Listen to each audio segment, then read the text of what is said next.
Whoa.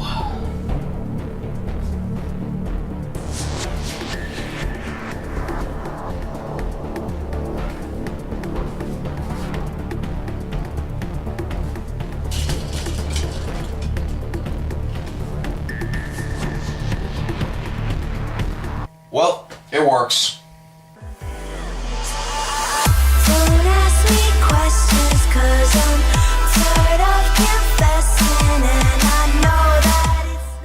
Hey, what's up? It's me, Mr. Mixed Media, and finally, welcome to my Dead Rising 4 review. I've been waiting to review this game for the longest time because, oh my god. So, Dead Rising 4 was easily my most anticipated game of the year, and you really have no idea how excited I was for this game. I was waiting for months, and I really do mean months, for this game to play it, because all I heard was the bashing of T.J. Rotolo not being in there, and everything, including the removal of some of the features. I got it, I played it, and it was amazing!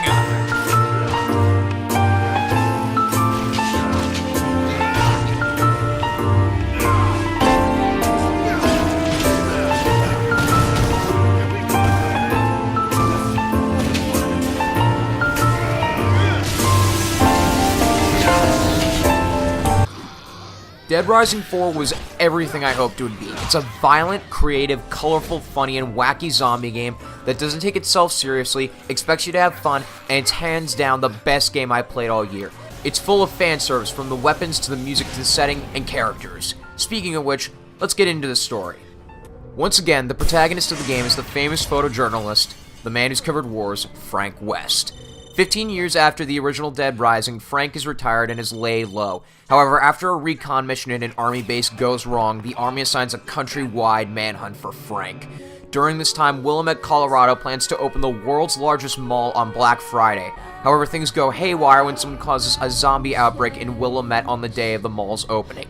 With the assistance of a ZDC agent named Brad Park, Frank is forced to venture into Willamette one more time to uncover the secrets of the outbreak and clear his name. The story in Dead Rising 4 is actually pretty good for the most part, and without spoiling anything, touches up on some characters that haven't been mentioned since the first game. Now, before I get into anything regarding voice acting, I need to make one thing absolutely clear. I was not on the whole T.J. Rotolo bandwagon at all. That being said, Frank West is instead portrayed in this game by a new voice actor, Victor Noslo. Now, I will always love T.J. Rotolo as Frank West, but I think Noslo personally does a great job at portraying a disgruntled 52-year-old Frank who's tired, grumpy, and quite frankly, pissed off. I'm not gonna lie, I still like Frank, and some lines actually had me laughing out loud. The voice acting in general is great, and I actually cared about the characters for once in the Dead Rising series. Getting into the graphics, the game doesn't look amazing, but it does have an enormous amount of zombies on screen. The part of the game that really got to me was the amount of detail put into the Willamette Memorial Megaplex Mall and the surrounding areas of Willamette. There are dilapidated buildings, there are crumbling holiday decorations, and there's just an insane amount of little nods to not only Dead Rising, but Capcom in general. This game has the biggest amount of care put into the environments out of any Dead Rising game I've played. But the real core of Dead Rising, at least for me, has always been the gameplay.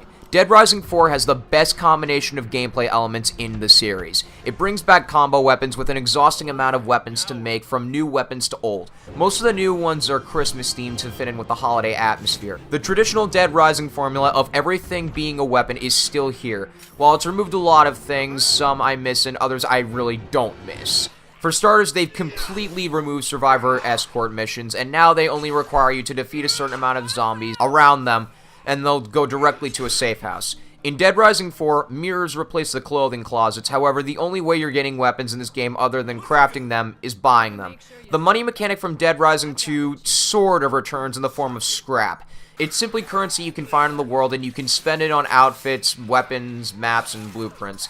It's really good, and you'll never run out of scrap. The combo vehicles are also back and very fun. Some of them can get very weird, and by weird I mean borderline science fiction weird. You can make all sorts of things, from an acid-spewing hammer to an electric axe that harnesses the power of the gods to a fireworks-shooting crossbow. All the weapons look awesome and are great fun to use. The photography mechanic also returns and is great fun to use as well. It also comes packed with a few new filters to use, including night vision and a spectrum analyzer. It actually felt pretty cool sneaking up behind someone and pulling off a quick selfie. What are you doing?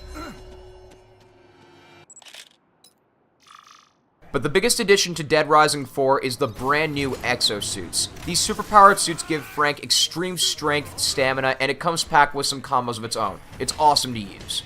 In addition to that, we have 2 new zombie types, Freshies and Evos. Freshies are bitten survivors and are basically the 2004 Dawn of the Dead running zombies. Evos, meanwhile, are basically Freshies with a bit more agility.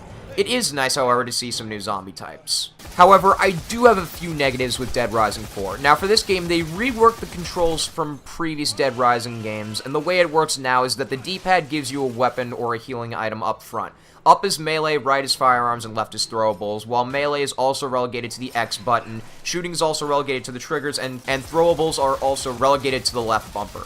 My main problem is that since the first game, you've had the ability to throw melee weapons, and without it, it just feels kind of weird. On top of that, there's a multiplayer mode in Dead Rising 4 instead of the co-op campaign. The multiplayer mode is good, but it tended to lag a bit, or sometimes it just kicked us out, especially when we had a full party. It still needs some work, because in this stage, it's a bit of a mess. Also, some of the AI is pretty bad at times. I mean, I literally beat one of the bosses by sneak killing her. It's that awful sometimes. On top of that, I did have some issues with the controls as well as some glitches causing me to restart the game. Overall, Dead Rising 4 is great, and I'd recommend it to anyone. It's fun, it's loaded with collectibles, and you won't regret the amount of zombies you'll be able to kill. This has been Mr. Mix Media. I love mini golf. And I'll see all of you, ladies and gentlemen, in the next video. Bye-bye!